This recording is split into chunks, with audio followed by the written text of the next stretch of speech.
If you're a leader or business owner, interruptions are not the problem. They're part of the problem because you're responsible for people, revenue, and outcomes. But your day will never be interruption free. So the real performance cost shows up after the interruption, after you put out the fire. You step away from something that requires real thinking, a decision, a proposal, a strategic plan, a presentation.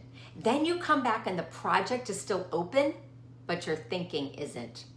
You might remember the outcome. What you don't immediately recover is the mental thread that was moving it forward. And rebuilding that thread takes time. Your brain has to reload context, remember what it ruled out. It has to reestablish the direction that you were about to take. Most leaders underestimate how often this happens and how much capacity it quietly drains. I had a client who believed she had a workload project. She was finishing major projects at night because she thought she needed uninterrupted time to think. But when we reviewed her week, we saw something different. It wasn't the interruptions, it was the recovery lag. Every time she returned to a strategic task, she spent 10 to 15 minutes reconstructing the mental framework before the process resumed. That takes weeks, hours into your week. So high performance depends on cognitive continuity. And when that continuity breaks, you either pay for it in lost time or you rebuild it strategically. So before we move on, let me quickly introduce myself. I'm Kelli Risse, a peak performance business coach and speaker. And I work with leaders and business owners who want sustainable performance, not constant urgency.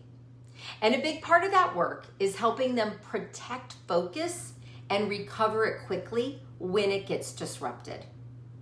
So here's the shift. Stop trying to eliminate interruptions.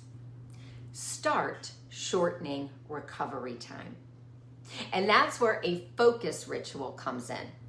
A focus ritual is a deliberate re-entry process that protects your thinking before you step away and restores it when you return. There are two ways to use it. First, you can leave a cognitive marker before you step away. For example, if you know you're about to get pulled into something, write one sentence that captures the next decision you were about to make.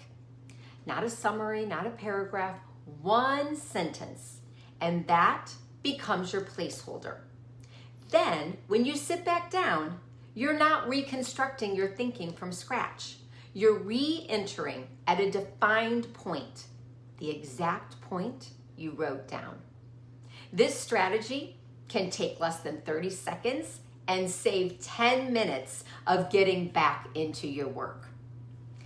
Second, if this interruption was unexpected or you didn't have time to leave a marker, when you return, take 90 seconds to reset by doing these three things. First, restate the outcome you're working towards. Second, identify the next decision that moves the outcome forward. And third, execute that one decision before allowing any new input or ideas to compete for attention. Those three simple steps prevent drift and reduce recovery time. Having a focus ritual can truly restore your momentum quickly. Interruptions are inevitable. Recovery lag is adjustable. When you shorten your re-entry time, your week will feel different.